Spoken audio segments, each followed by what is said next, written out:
What's going on, guys? This is Joe Tallarico, and you're listening to the Aha Moment podcast, where we dive deep into closing that mind-action gap of idea to execution and all the little nit and grit that's in between. On today's episode, we have Juan Osuna, a physique competitor trying to get his pro card this year. In this episode, we'll get into his very, very committed and dedicated work ethic into getting him ready for these upcoming shows, as well as how he found his coach and mentor who emulates the same core values that he has instilled in himself and hopes to, even when he's reached his level of success. Guys, I am here today with none other than Juan Osuna. Did I get that right? Yeah, none other though. All right. Or JC, whatever he prefers. I love it. Start off by telling a little bit about yourself, who you are, what it is you're trying to do. Pretty simple, man. I'm 29 years old. Right now I'm an amateur NPC Physique, men's physique competitor. I actually started training to compete last year, March. Did my first show September 3rd, which was a 26-week prep, which is quite long for a first prep. And then from there, I did a November 12th, and I'm going on my third show and hoping that this year, I already qualified for the USA's, which is a national show, but hoping that this one we roll into, we win, and we go for a pro card, July 28th, 29th. Awesome. So we're going to jump right into it. When I interview people, everyone I choose, they're all chasing it is what they're after. And I like to kind of see a little bit of the past, present, future, kind of see what rounds them out as a person. And starting off, when it comes to childhood and stuff, or even right now, what flaw or vulnerability trait developed in your childhood that's something you might still work on to this day that plays a role in who you are? Wow. Yeah, it's coming on strong. Dang, that's a deep one. So, man, I gotta do some soul searching on that one, huh? We get deep here. Absolutely.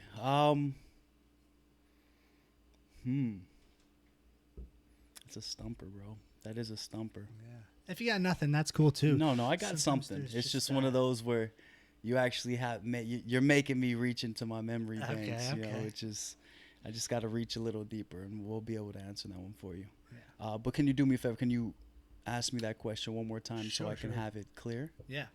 So what's a trait that developed in your childhood? So usually there's something that we're either seeking after that people never acknowledged us for, or just an insecurity, or just a trait in general that we lacked that kind of ends up being what we end up searching for ultimately as we grow up. So what's the one trait that so for me, for instance, I'm always following other people's expectations. For me, it's the very simple matter of not being good enough, or confidence is a big thing for me, because having an older brother and just the environment I was in, it was very easy to hide behind the sidelines and let other people kind of speak up and make decisions for me. So. Gotcha. Sorry, the low carb diet is definitely getting to me. To be quite honest, man, growing up, I always wanted to be, a great athlete. I always wanted to be above average, but for some reason, it didn't come as easy for me. And I had a pretty good friend, which was, you have those friends that are just genetically just gifted, and whatever they do, they excel at. They're the fastest guy. They jump higher. They're the strongest. For some reason, the coaches love them. And the funny thing is, my best friend was that guy. So from a young age, he forced me, I guess you can say, to level up. I can owe a lot of my work ethic to that gentleman, because things that came to him really, really easy, that were just second nature for him, I had to bust my ass at. So, and I could give you an example. He would literally take the entire summer off from the weight room, and I'm training 3 months, and he comes in and he's lifting the weight room. Yeah, I know how that goes. I had a friend like that. Would catch up. I'd go get a year ahead of him, and he would catch up in like a month. Absolutely, which is ridiculous. Which, yeah, it could be discouraging to a lot of people, but to me, it was a bar that was set that I need to meet, and it's somewhat. I wouldn't say somewhat. It actually did instill some work ethic in me. That, and then I also have an uncle that is a paraplegic. And he's actually one of the guys he's the first person that actually got me into weightlifting at the age of 13. I used to go to the gym with him and watch him train, just transferring from his chair to, machines or the bench or whatever it is. That's a workout in its own. So the mindset, he worked harder than able bodies, harder than some able bodied people. So seeing that there is no, how can I complain if he's not complaining? And watching him and his confidence, he has more confidence than most guys do. And, he's paralyzed from the middle of the chest down. So that's where I got some of that mentality, that my uncle and obviously having a friend that was just touched by God genetically. Okay. And was there like a big lesson growing up that kind of shaped who you are today as well? Like, was there, going off of that trait or those two people, was there a big lesson you learned growing up for them? I guess you kind of alluded to it with your uncle, that if he can do it, why can't I? Or I should be able to do it if he's able to do it. Absolutely. And the crazy thing about the two of them is their mentality. Their mindset was always, they had very, very strong mindsets. Even my friend that was genetically gifted and was great at everything, he never complained. He did work. I mean, when he did work, he worked hard. He just didn't have to do it as often as the average person did. That, and watching my uncle as well. That in its own is a lesson. A lot of people complain about things they shouldn't be complaining about. And this is a guy that, something that we do on a daily basis, just get up and be able to walk out of bed. Yeah. He can't do. I think that plays in a lot into what we were talking about before we started recording. Was we see a lot of people in the gym, and we'll probably get into this a little bit later, how many people are like on the treadmill, barely sweating, barely putting the effort in, or bragging about doing 10, 20 minutes on something when the rest of us are grinding hard or making excuses. Everyone thinks of any kind of justification for their situation. Absolutely, 100%. Yeah, you can say that definitely it plays a big part in how I attack not only my workouts, but definitely the conditioning when it comes to getting ready for these shows. Of course, that's huge, especially as you get through these last 3 weeks. He's got a show coming up May 27th. He's trying to take it all right there. Yeah, it's today's Friday, so as of tomorrow, it would be 2 weeks away from the show. 2 weeks, damn. Yeah, it becomes mental. For those that don't know, in the bodybuilding physique world, 2 weeks, I mean, your whole dieting process, usually dieting's what, 3 months or 12 weeks. 12 weeks, and it really just depends on how lean and how you maintained in the off season. I actually, this time around, I put on some size, so I wasn't as lean as I normally would be. So I definitely did need the full 12 weeks, but rolling into the nationals, I'll definitely, I'll be about 8 weeks. That's all I really need. Okay. Yeah, and it's a grueling process these guys go through. They diet hard, and they're pushing their bodies to the limits in these 12 weeks. And coming up on these 2 weeks now, he's basically got 1 more week left before it's what's called peak week, where everything is super dialed in. Things are super restricted. It's just you don't want to mess with anyone who's 1 week out. Let's put it that way. It's they're in the zone. Yeah, because not only are you depleted with calories, you're now depleting yourself with water. You go from averaging 1.5 gallons, 2 gallons a day, to now you're dropping it to 1 gallon, a half a gallon, a quarter gallon, and then some days, there'll be a day where I might go with sips. That, in my personal opinion, is the toughest part of competing. Oh, for hands sure, down. For sure. And that's kind of why, probably should have started with that more, but that's kind of why I ask these kind of questions, because I try to see, you can already you're already starting to get a picture. It takes a certain kind of mind to be able to endure this type of challenges along the way. So that's why I like to see, what gets someone to enter this realm to begin with. And he was talking about his uncle and his friend showing you the hard work and teaching him that hard work ethic, which is huge. A lot of competitors I talk to, they all have that hard work ethic, no excuses, got to get regimented, got to get a system going. So it's cool to see what that stems from. When you think about the person you want to be, so it could be in the future, right now you might already be that person. What behaviors help shape you trying to be that person? So for instance, for me, let's say, since confidence was my big issue, let's say I've achieved my goals, I picture being a lot more confident, maybe really sociable. You picture a certain kind of person when you achieve that final level of success. When you have whatever it is that you consider that level of success, how does that affect how you act now? Obviously, when I do achieve that, I just want to stay humble. I want to stay grounded. At the end of the day, I don't want to forget not necessarily where I come from, but what it took to get where I was at.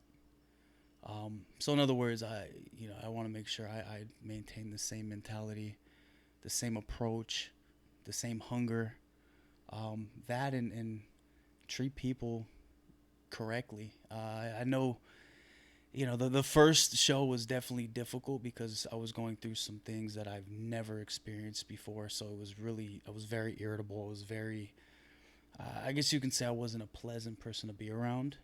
But as I got used to it, second show, this show going around, I understand that it's a choice to have a good attitude. It really is. And treat people with respect and be kind to them. I want to make sure no matter what level I'm at, no matter what stature, if I'm at the top, let's say I become the Mr. Olympia men's physique, or if I decide to go classic physique, whatever, Mr. Olympia, I'm still humble and I'm still respectful to everybody and anyone. That's huge. That's definitely a good mindset to have. That'll keep driving that hard work.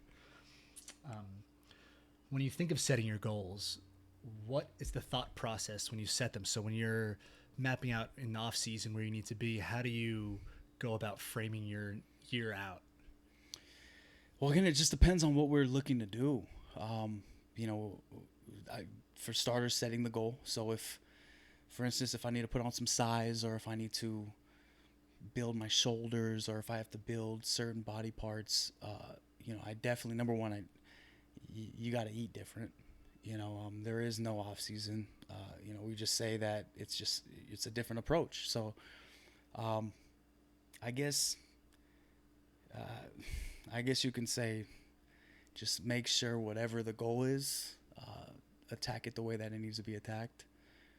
In season, it's a different way of looking at it, because you're definitely shredding down and it's more conditioning than it is putting on size. For sure.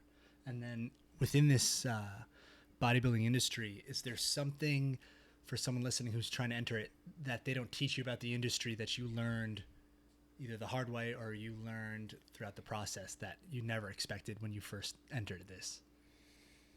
Just be ready mentally, because it really gets down to, once you get to about 4 weeks, it's more mental. It's all mental. It's no longer physical, because you're gonna wake up and there's gonna be times where you don't feel like getting up, but you have to, because a day is like a week when it comes down to that. And I also recommend definitely getting a mentor, getting someone that could guide you, a coach, someone that you trust, somebody that you obviously is reputable, and then just have blind faith and follow their lead, until eventually you'll understand and you'll have the knowledge where you can do it yourself. But everybody needs to learn how to follow before they can lead. Oh, for sure. And I like that you brought up having a coach, because I think a lot of people, when they're starting out on any journey, they kind of struggle with that choice of, do I need someone to help guide me? Do I need that mentor? Do I not? Maybe I can figure it out on my own. What's the biggest benefits of you having a mentor versus if you were doing this all on your own? Oh my God. I wouldn't even know what to do. When I first started, I had no idea. I was eating chicken and oatmeal, dude.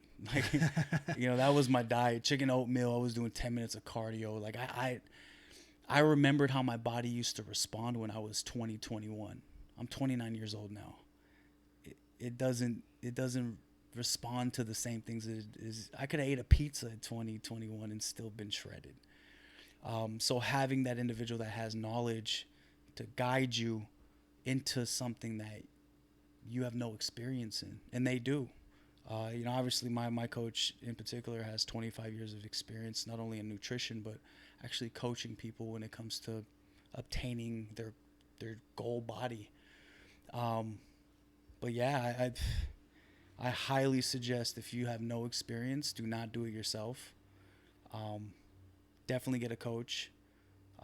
If you don't have the means, the funds for a coach, get a mentor, and do research, save up.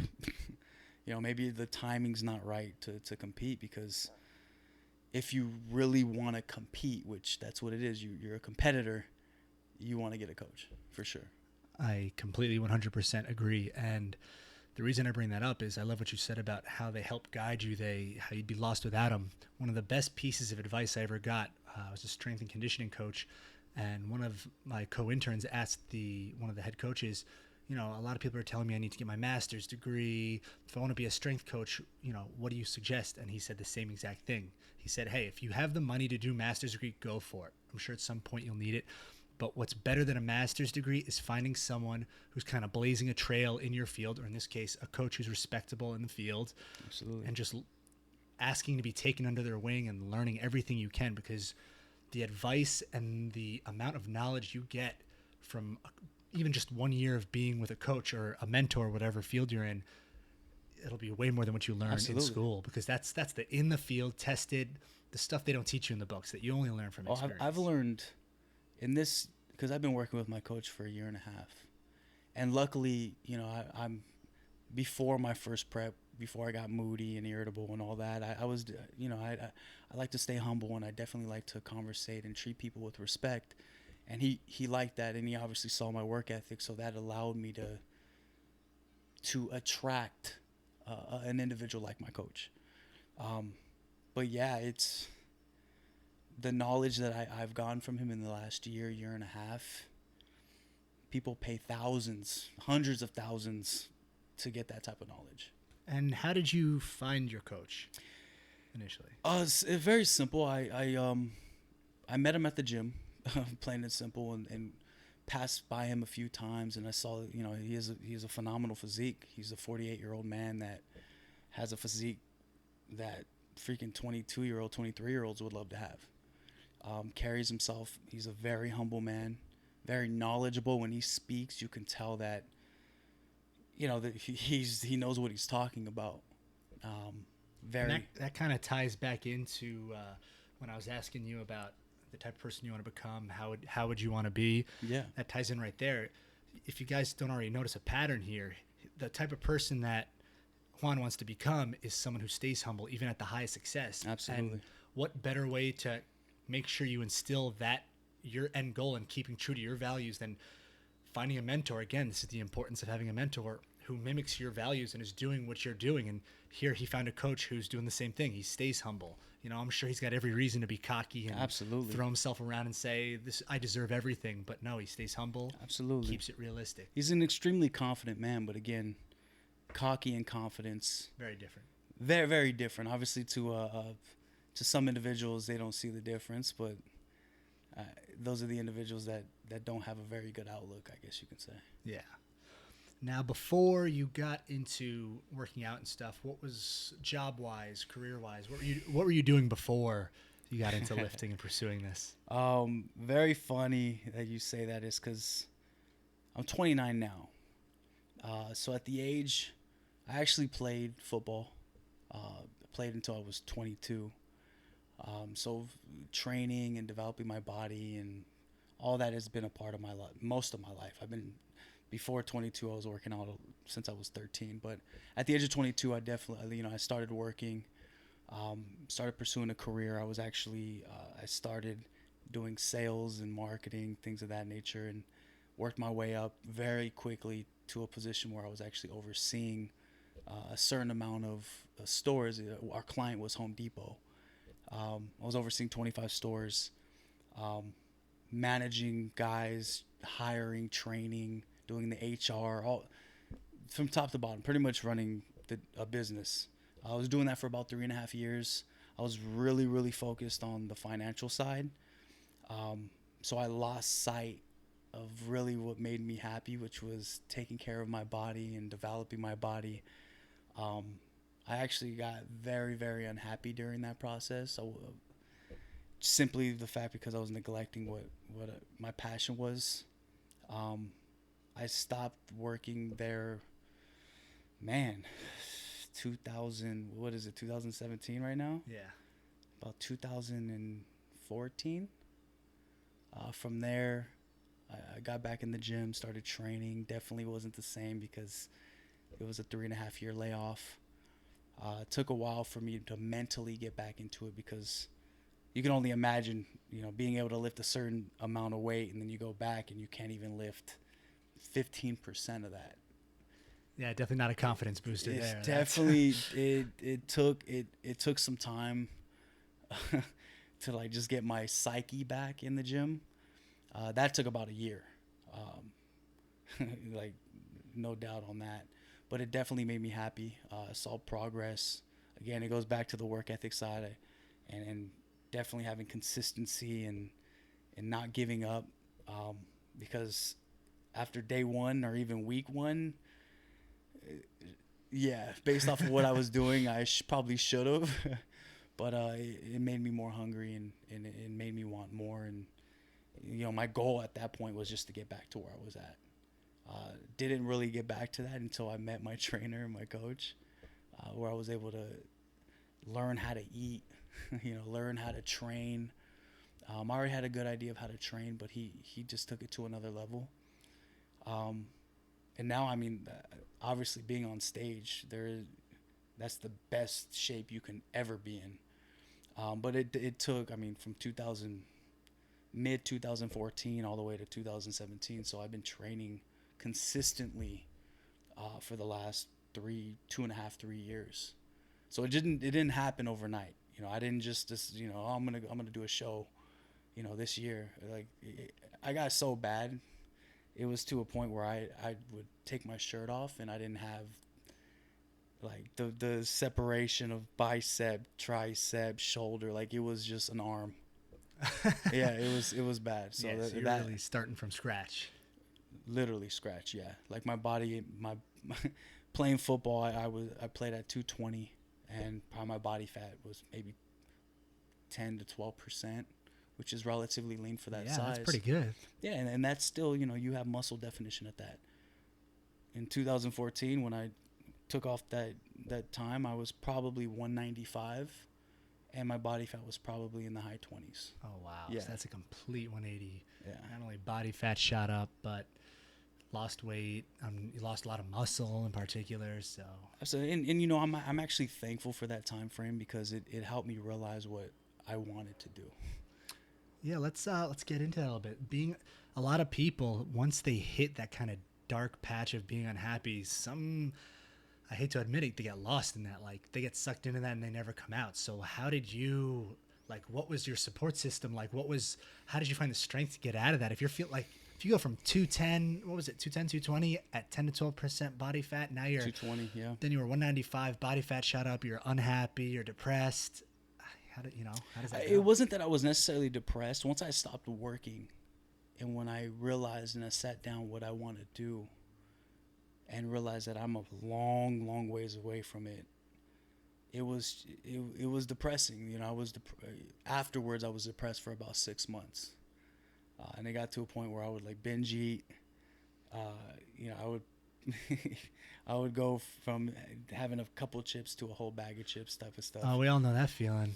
I could take out a bag of chips really easily. Yeah, I can too. Trust me, I definitely can too. But my support system at the time, luckily I had a girlfriend that was. It was challenging for us, but she definitely stood by my side during that 6 months. where I was depressed. It definitely didn't help that she's a foodie herself, so she kind of supplied a lot of the food for me. Yeah. But getting out of it, I mean, she helped, but also getting back in the gym. That's huge. Getting back in the gym and then meeting people like my coach, having a positive people around me, eliminate the negative, the negative energy, and that in its own will help you stay on track. But yeah, I mean, honestly, man, the girlfriend helped a lot, and then my trainer just helped me believe that it's possible. Because before him, I wanted to, I just didn't know how to. Especially if you're in that slump, you're kind of lost a little bit. You need that guidance. So that's awesome that you had the support system from both your girlfriend and your coach. Absolutely. That's, support system is huge. We are social creatures. We need, no matter how isolated someone may claim they like to be, we need to be around people to thrive. 100%. I mean, it's good to have your own personal space, but when it comes to achieving a goal, there's more power in two than there is one. Oh, for sure. I like to see that even with my girlfriend. We balance each other out, right? I know the stuff I'm good at. She knows the stuff she's good at. When I'm slacking in the areas I'm not so good at, she's the one that kicks my butt. Well, I'm sure that's usually how it works. Yeah. Man. Women are really good at things that men aren't. Yeah. So they round us and up. they hate us for it. Check. Yeah, they hate us for it. Oh, for sure. Speaking of the hard things, how do you move forward on days that most people can't? What are the days where, let's take, how you are right now, there's days he does basically he separates 2 sessions a day at the gym right now. He's got to wake up and do the fasted morning cardio, and then he comes back later in the day to get his lift in and even more cardio. So I'm sure we can all assume that not every day he likes waking up at 5 a.m. having to go do 65 minutes of cardio. So how do you create a mindset? It's just understanding what it's going to do for your body. First and foremost, fasted cardio is your body changes day to day, and seeing those results, seeing the changes, it's a motivator. Absolutely. Knowing that if you don't do it, you don't get those changes are definitely going to help you as well. But it's also, honestly, it's just having a mindset of, do you want to win? Plain and simple, and doing the things that put you in a position to win. I like to say make excuses to win, don't make excuses to lose. So whatever excuses I can to win. So like if I have ideal time and I have energy, why not go to the gym and do some more cardio? Exactly. Utilize that energy that you have. So like I said, when I separate it, I always make sure to get everything done in that window where I have the most energy. Some people don't have that luxury schedule-wise. In that point, you just have to make it work and just understand that it's not going to be for a year, not even 6 months. It's going to be for a few weeks. And it's in service of your bigger goal, right? So it goes back Absolutely. to like you were saying, what's the bigger picture here? It's natural to think that you're not going to have a day you feel lazy or not want to make excuses. That's unrealistic. You're always going to have a day where you're like, screw this, man. I'd rather just sit and eat that bag of chips. Like, that's what I want to be doing. But it comes back to knowing what's the overall goal here. Why am I doing this? That's when you got to have that like self-check again. Like, what is this all for? Is this keeping with my values? Is this who I want to be? And if that's the case, absolutely. So, and for some people, it's not as important as it is to others. If it's very important to you, don't make excuses. Just do it. Just regardless how you feel, work on self-affirmations, self-talk, talk yourself into doing it, plain and simple. I'm not gonna lie. There's some mornings where I wake up and I'm on the side of the bed for like 5 minutes, just getting myself mentally ready. And then there's some days where I pop up and I'm excited. You're gonna have both. I like that you say that, because that brings a very real aspect to this. People think anyone who's doing well just kind of cruises through life, and every day, even on those slow days, they wake up and go, nope, I got to do this. I'm going to go do it. It's not always that easy. No. You were just saying it yourself. Like, there's days where you need 5 minutes. You're going to have a real moment where it's like, I really don't want to do this. Absolutely. And you definitely get close to just kind of like, And that's human, man. And again, that goes back to just understanding that it's not forever. It's not forever. And what would you rather do? Would you rather go on stage with regret and doubt, or go on stage knowing that you did everything possible and prepared, and you did everything you can do to bring the best package possible on stage? I don't want any regrets. I don't want any doubt. So, like I said, I'll spend those 5 minutes, and that's what I think about mainly.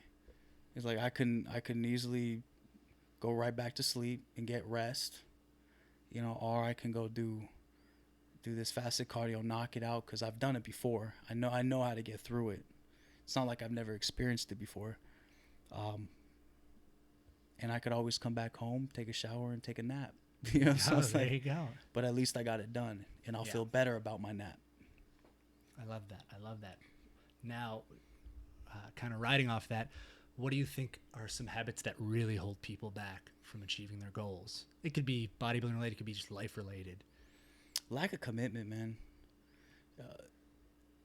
I'm not saying everybody, but there are a lot of people that, and it's funny, man, because I was actually a couple guys from the gym were supposed to do the same show that I'm doing, and lack of commitment. One of them tapped out 6 weeks away, the other one tapped out 4 weeks away, and it's because they weren't as serious. My biggest thing is if I say I'm gonna do something, I'm gonna do it, because at the end of the day, it's a reputation. And it goes back to that work ethic you have. You're about follow through. You're about, I'm doing this. You want to be known as that guy that does what he says.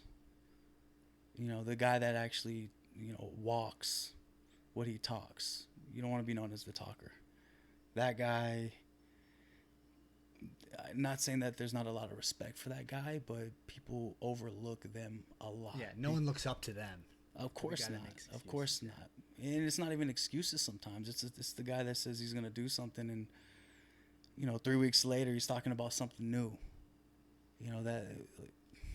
Yeah, we've all met those guys. New idea every day. They think it's going to change the world.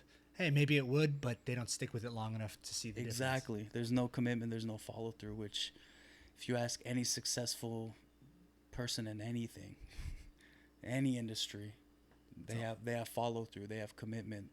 If they say they're going to do something, they're going to put everything in their power to make sure that it gets done. And if it doesn't get done, it wasn't a lack of trying. And that's why I love the idea of don't compare yourself to anybody other than yourself, because one, you don't know what's going through other people's heads. So for instance, someone else could be listening to this and listen to your story and be like, oh, for every success like him, there's a bunch of people failing. Well, you're hearing it right here. You don't know those people's story. Maybe the only reason they're failing is because they're not giving it their all. They're not committing. Why would you compare yourself to that? You don't know anyone's story. Just because people aren't succeeding at it doesn't mean you can't. Well, we have to remember social media things, they only show the positive. Which that's one of my, we'll top this off later again. That's kind of like my hub of this whole project. But you can keep going. They're not showing the raw truth. They're not showing what they're really going through. The funny thing is, I actually kind of took a little, for this prep, I actually pumped the brakes on a lot of posting, and I'm just focused on making this happen and doing whatever I have to do to be very successful, not only this show, but moving forward. There's a thing they call decision fatigue, where it's like anything. It's like gas in a tank, right? You start off with the full tank in the beginning of the day, but if you're driving around all day, by the end, you're running on fumes. It's the same thing with decisions. The more decisions you force yourself to make, the more tired out you're going to be later on. So what's cool about what you're saying is, if you let yourself distracted by, oh, do I need to check my email? Do I need to check Instagram? Do I need to check Facebook? Oh, I got to update Facebook. Oh, what's he doing? What's they doing? These are all choices that are wearing you down. What's supposed to matter to you, which in your case is your goals, which is going for first place, training, working with your coach, getting your meals in. And that's perfect. And you hit it on the head, man. One thing that my coach taught me is, there's going to be other competitors out there. don't check them out. Don't do all that, because what's gonna happen is it's only human. You're gonna compare yourself to them, and you're gonna psych yourself out. And the funny thing is, you might be in better shape. You might look better than the individual, but because you're seeing them so often, and again, they're showing the best them. Who knows what type of lighting that they're under, who knows what type of Photoshop and again, Photoshop is pretty big, or there's a lot of different things that people are doing to make their pictures look a lot better these days. So when you try to compare yourself to that, you put yourself in a position where you might work on something that you don't need to work on. So like you said, it's you versus you. You see yourself in the mirror. You have a coach who guides you and can give you the raw truth of, hey, this is what we need to enhance. This is what we're strong at. Obviously, we don't want to shy away from our strengths, but again, we do want to enhance our weaknesses. That definitely plays a huge role in being, I would say, being successful. It's especially in this sport. For sure. Now, is there anything in life that you find that other people might find uncomfortable to do that's easy for you to do? If so, what is it? I would say in the beginning, it was very uncomfortable for me.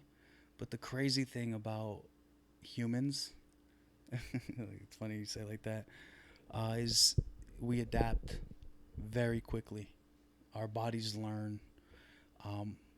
But initially it was cardio. It was stairs. Before I started, the most I ever did was 10 minutes. And now I'm up to an hour 30 of stairs, which back when I was doing 10 minutes, an hour 30, I would think people die after that. Yeah. But like I said, our bodies adapt, our bodies learn. I'm now at the point where I'm at a high intensity for that hour 30.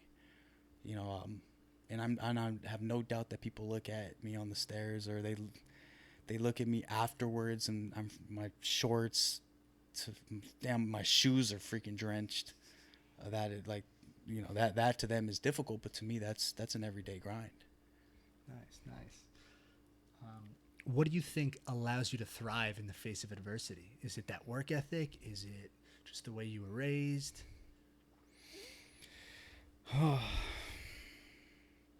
I would say it's experiences, and driven by things that I didn't accomplish. And I guess you can say not necessarily regret, but seeing how I could have handled them differently, and understanding that if I handle this situation that way, it's going to end the same way, and I'm going to have another thing that I'm regretful about. So I would say that is how I look at adversity now. And also understanding that things are really not as bad as they seem they are. They're really not. Sure, I totally agree with that. And that goes back to kind of top this off with that social media thing, is we're always jealous about what other people are doing, but that's the highlight reel we're watching of other people's lives. And it's never as good as things seem. It's never as bad as things seem. That's why I just focus on yourself, what you're doing.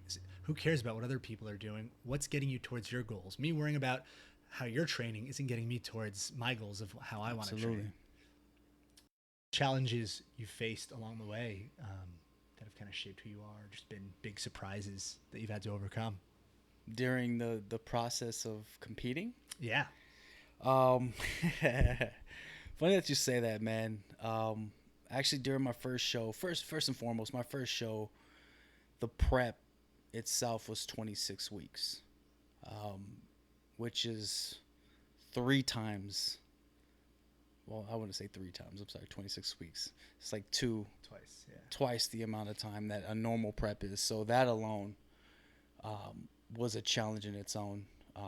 The diet changed 11, 10, 15 times. And you can only imagine how my body responded and how I've never experienced this, so the way I handled it. Definitely was very irritable during that time. But one of the challenges that I've faced outside of it being 26 weeks, I actually was let go from my job at Solar City, actually 4 weeks before the show. Got very, very stressed out because, as you know, competing is not inexpensive. It's an expensive sport. Food alone, I'm spending $125 a week. So that the source of income definitely was a challenge. That whole situation stressed me out a bit for a couple of days, set my body back. If you know anything about cortisol, stress levels, you retain water right away, and you could go from looking amazing and on point or on schedule to being behind in an instant just because you're stressed out. So that was the first challenge, losing my job. The second challenge is leading up to my show the week of. Me and my girlfriend, we were going through some difficult times. We actually, our schedules were conflicting. She was going to work, she was going to school Monday through Friday. She was gone all day, and then when she did get home, it was 10 p.m. We lived together, obviously. When she got home, I was already tired and irritable and ready to go to bed. So we didn't necessarily have the best interactions at all times, especially because I was a little more irritable and moody, getting closer to the show. But leading up to the show, the Monday of peak week, which is the week of, I was coming home from training. Actually went to Costco, bought some food. I had a plan of cooking the food and, being able to cook the food, have my last meal, and go to sleep early to do fasted cardio. So I had a game plan in my head. But when I got home, I opened the door, had the food in my hand, and then I look, and I have trash bags full of my clothes at the door. Yeah. So, that, luckily, surprisingly, I should have been extremely stressed out. That should have ruined everything, Yeah, peak week, 1 week out, your stuff's in a bag. But my mindset was so set on this show and not only just doing it, but doing extremely well. And I understood, my coach educated me on cortisol and stress and what it could do to my body. So I didn't allow it to upset me, which upset my girlfriend clearly. Made her more upset. She actually kicked me out. Oh, shit. So I was couch surfing for the week of. Man, that's a curveball and a half. Yeah, and my show was in San Diego. I was living at Sherman Oaks at the time, which San Diego is a 80, 90-mile drive. And on top of that, man, of getting kicked out and couch surfing, and that could have been a killer itself. The drive to San Diego, funny thing that out of all things, the drive of San Diego is what spiked my cortisol. Wow, why? What about the drive was worse than your clothes in a bag getting booted? Well, I invited a friend to drive with me. Didn't realize that friend is a little negative. So I asked my friend, out of not necessarily, I would say respect, but if he could do me the favor of driving down there for me, because it was the day before. I was extremely tired. I was extremely dehydrated, and all I wanted to do was just lay my head down and just either nap or just get through whatever I was going through, because it's tough. Anyways, he was just constantly complaining about traffic, and it's just a lot of negative energy that actually stressed me out and spiked my cortisol. Not to mention it was Labor Day weekend, so it was a 3.5 hour drive down to San Diego. Yeah. So when I got there to the hotel, my coach was there. He wanted to see what I looked like. Took my shirt off for him, and he looked and he was like, what happened? Like, what the F? He's like, dude, I was retaining water around my stomach, which stress is getting to you. It really did. And the funny, like I said, man, I lost my job. My girlfriend kicked me out, and the thing that set me off was the drive to freaking San Diego. That's crazy. But long story short, man, he made me do an hour of cardio the night before the show. This is less than 24 hours. Yes. After 26 weeks. You're talking about 9:30 p.m. Oh He had me doing an hour of stairs to dry out and get rid of whatever water was. That was probably the only time that I really like considered quitting. I was on there and like, imagine having no water. I barely drank any water for that day. And I did not start sweating until 35 minutes in. Like, that's how much water I did not have in my body. So I was like just trying to get that last bit out that was around my stomach. He also made me do another 45 minutes at 5 a.m. the day of the show. So I did an hour of 45 minutes within 24 hours of the show to get rid of whatever waters. Luckily, I dried out and I was able to look the way I was supposed to look. But that was hard. That was extremely hard, man. That's a lot to go through when you're in a normal state, let alone starved, deflated, like ready to get the show on the road. 80% of competitors would have backed out. And I'm not gonna lie, like I was on the stairs and I was like, F this. Like, am I allowed to cuss? Yeah, it's fine. I was like, fuck this, dude. Like, I was fucking pissed at my coach. I was mad. I'm sure. The last thing anyone wants to do when they're supposed to just relax and get ready for the show is hour and a half of cardio the night before. Yeah. But, once I got into about 35, 40 minutes, I realized, like, fuck, like, I've come way too fucking far. And I was motivated. Like, I got re-motivated, but, obviously I got off the stairs and, I actually got dropped off to the LA Fitness in San Diego. And when I got picked up, I was, like, taking a nap on the curb. That was an experience, man. And it was one of those that make you stronger. Definitely know that if I could go through that, I could go through anything. So now when I wake up at 6 a.m., fasted cardio,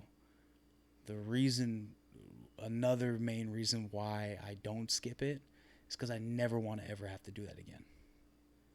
That's one of the benefits of going through all the crap storm is once you've had it that bad, everything else is not even a challenge. Exactly.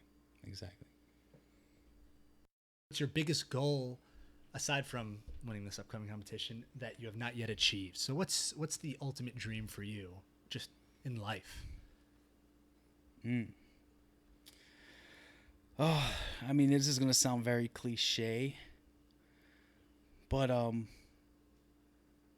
29 years old. So number one, getting myself in a financial situation and not just any like financial situation, because I can easily find a 40-hour, 50-hour paying hour, 40-hour, 50-hour a week job where it pays very well and I could live a really good life. But it won't allow me time-wise to do the things that make me happy. So ultimately finding something that financially allows me not only to make enough money to where I'm more than comfortable and I could establish a family, do the things that grown-ups are supposed to do, like buy a house, do investments, buy assets, things of that nature. But it also allows me to pursue my goal or dream, or if I'm already in that, it allows me to continue that. So I would say that is a goal, a dream. And I feel like I'm on the right track, definitely. Okay. And that actually brought up another good question I want to ask you, which is bodybuilding in general. It's a very expensive sport. One thing that people who aren't familiar with it is it's probably one of the few, if not the only sport where you can go pro and you still need a full-time job because you're not getting paid enough. You become a hockey player, football, tennis, soccer. You're getting paid a nice salary Absolutely. to play pro once you're at the pro level. A ton of bodybuilders have their pro card. They're not, they're still working their 9-to-5 jobs. They're still hustling because it's not, an easy thing. So financially, how could you describe how this process has been? Because there's, your food, the time in the gym, the coaching, the posing, supplements, tanning. It's a lot of sacrifices financially. Definitely not gonna shy away from that. That has been a challenge, not only for me but for my girlfriend as well. But again, it all goes back to understanding that things are gonna get better. It's a means to an end. One thing that I've noticed a lot of pros don't do is they don't market themselves very well. And a lot of people, a lot of the bodybuilders have that old school mentality where they go in a cave, and yeah, that's okay to do when you're an amateur. When you're trying to get there. But once you become a pro, your approach has to change a bit. Your work ethic doesn't change, but your approach and the way that you interact with people and the way that you build relationships have to change. And they say your network is your net worth. So it's one of those things where I'm going to utilize that when I do. That, how do you know? So let's say you're putting a lot of money into anything. It doesn't even have to be bodybuilding. How do you decide when that moment is where it's, I'm now putting a lot of money into something that isn't going to work out versus this is worth the sacrifice and time and money that I'm putting into, and I just got to stay true and trust that this goal's going to work out? Do you have any light to shine on that? It's hard because I know you're at the cusp in your career of... You don't. Yeah. You don't, man. It just really comes down to, is it really your passion? Is it really something you want to do? Me personally, I refuse to settle. I've settled already. I've experienced how it feels to settle, and it's not worth it to me. I rather scrape dimes and nickels to buy some tilapia or a freaking whey isolate or whatever I need to buy for me achieving my goal. Because at the end of the day, it's not wasted. It's wasted if you allow it to be wasted. Just staying focused, understanding that you have a small window of time, for sure. I'm 29. I would be naive to think that I have 20, 30 years in the sport. No. Realistically, I have maybe 10, 15 years. If I was 20, then yeah, I'll have 20 years for sure. But and maximizing that time that I have. 29 years old. If I allow that to affect me and I take 6 months off, I'm 30. And now that time is now less, and I'm probably going to start taking steps backwards than forward. So just understanding it's an investment, it's not necessarily a sacrifice. It's definitely, when it comes to that, it's an investment. For sure. All right. Final question. This is what I like to kind of close the segment off with. There's what I believe that mind action gap. I had the idea of this is what I want to achieve versus here's me actually doing it.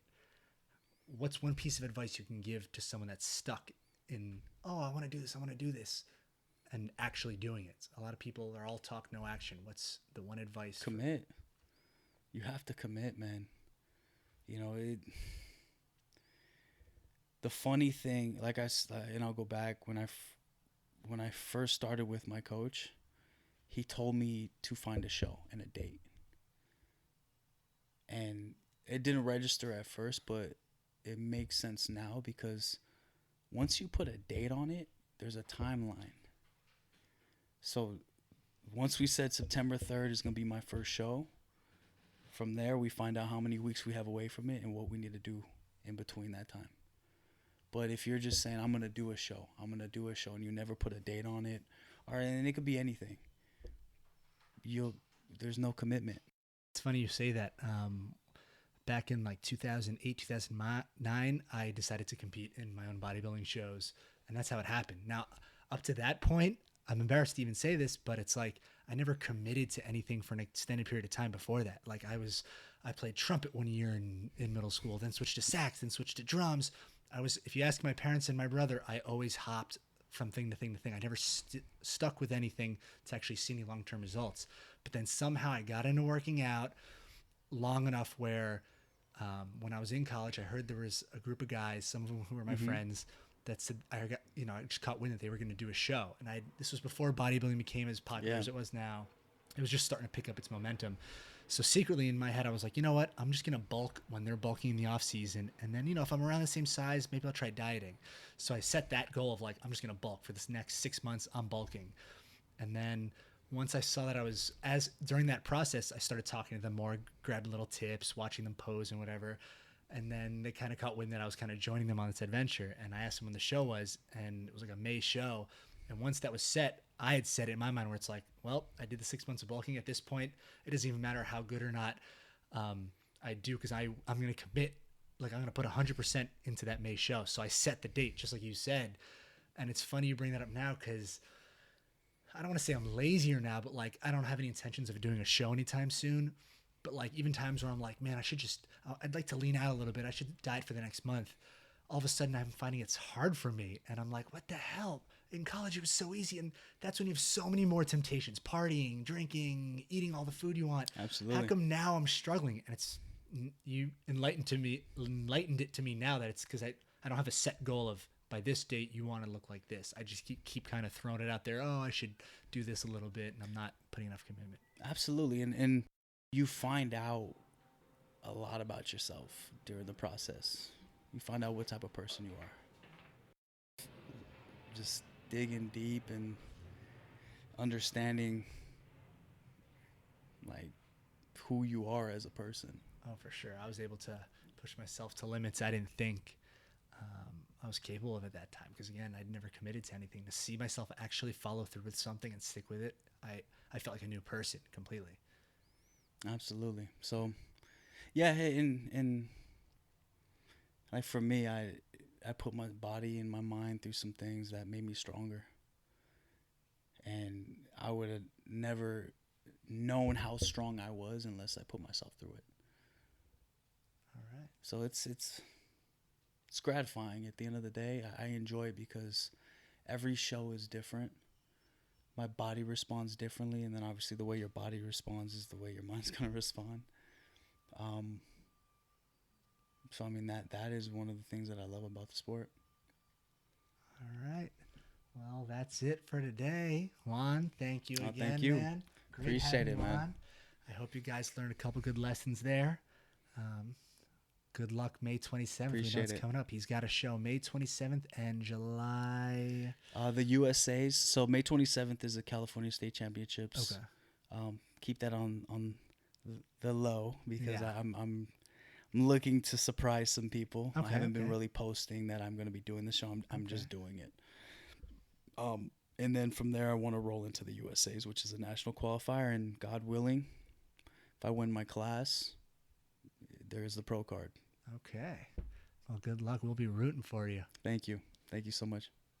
Thank you so much, guys, for listening. Be sure to rate and review us on iTunes and Stitcher and help our community grow. And if you haven't already, check out our YouTube channel and subscribe and see the day in the life of how these people put what they are talking about here into action.